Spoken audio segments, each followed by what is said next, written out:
Oh, hello.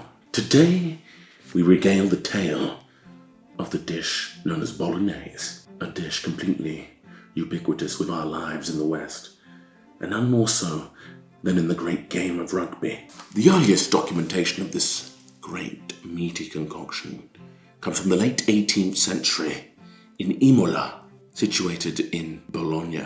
A chap called Alberto Alvisi was the first to make a ragu which involved cooking meat and reducing it down into a smaller, more intense concoction. Then, in 1891, a Pellegrino Artusi and his cookbook featured a dish known as macaroni alla bolognese. And, well, here we are now. Let's make this thing, shall we?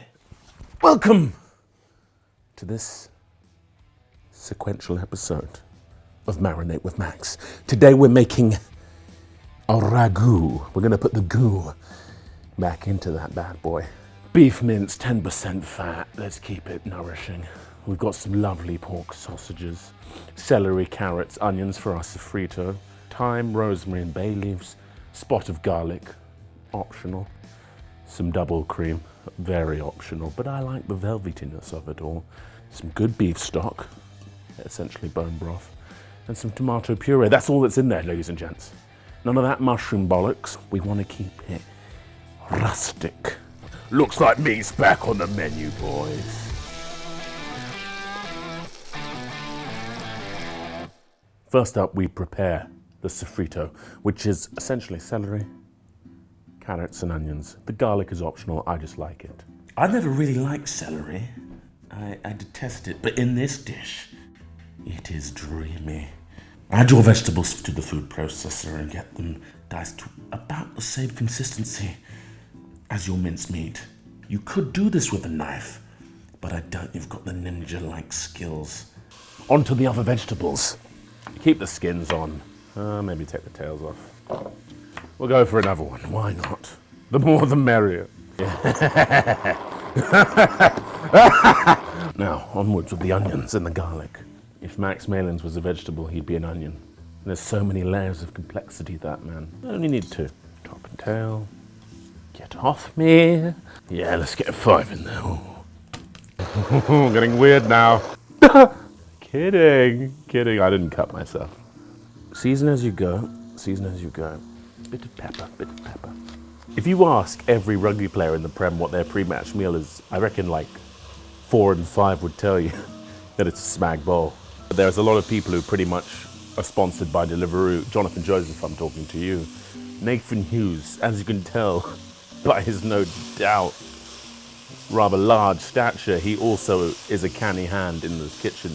My boy Semi here. Look. Mamma mia. He's a hell of a chef. Wonderful chef. Right, get the sofrito frying. The sugars will start sticking to the bottom of the pan. There'll be a snap, crackle, and popping in the great words of Rice Krispies. And then take your meat, decase your sausages, put it all in there, and then take a metal whisk, break it all down. Yes. Every clump out. We want it to be a sort of a real even consistency. We don't want any weird tumors of meat in our beautiful ragu. This is a proper meat sauce. In the great words of the Urukai in Two Towers. Looks like meat's back on the menu, boys. That snap, crackle, pop is where the protein of the meat is actually cooking now with the pan, so you know you've eliminated moisture. To the uninitiated amongst you, you might think you've burnt your sauce at this point, but no! You've created a wonderful harbour, a compound of flavour so potent. In the great words of some amazing philosopher, you stare into the abyss, it stares back. Right, unlock it now. Bring it into your sauce, add red wine.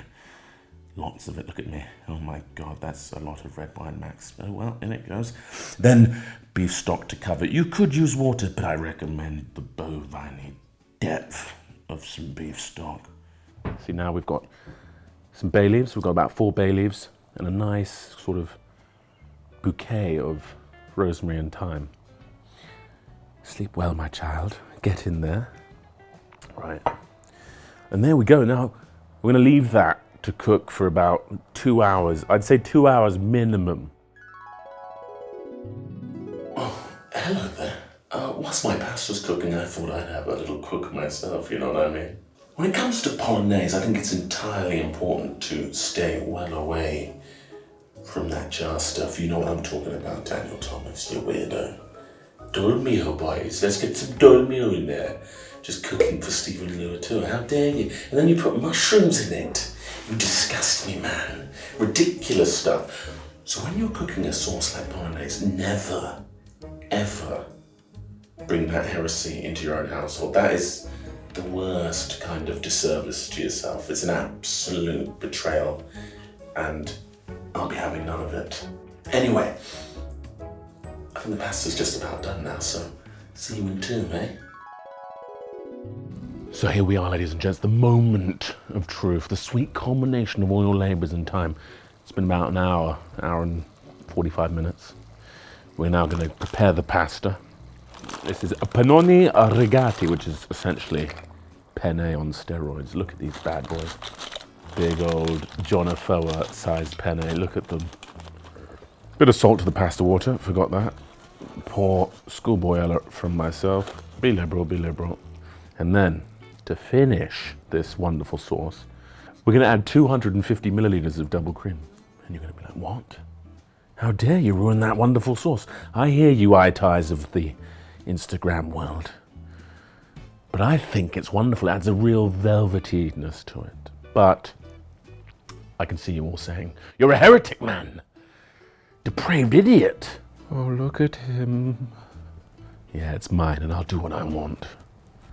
My pasta stopped boiling. That's very, very infuriating. If this doesn't seduce your taste buds, I don't know what will. You're a tongueless idiot. Now this sauce has to be combined in the pan under sort of residual heat with the pasta. Add your penno urbanos to the pan, like when I did there. Yeah, the penne. Quite stalwart and robust. Look at these bad boys.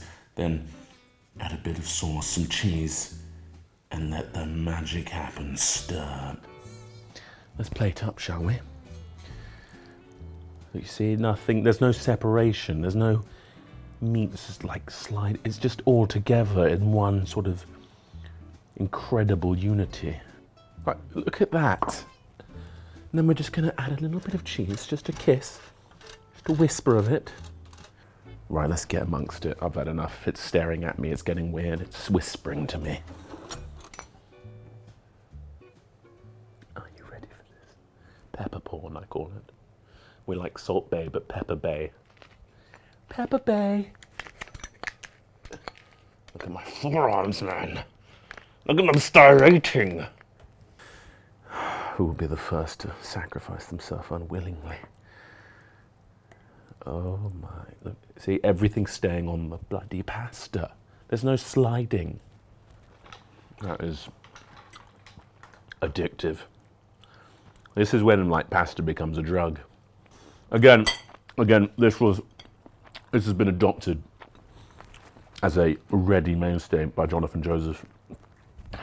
But I used to feed everyone on this puppy. Max, can we have a spag bowl? Yeah, let's do it, chaps. Let's get weird.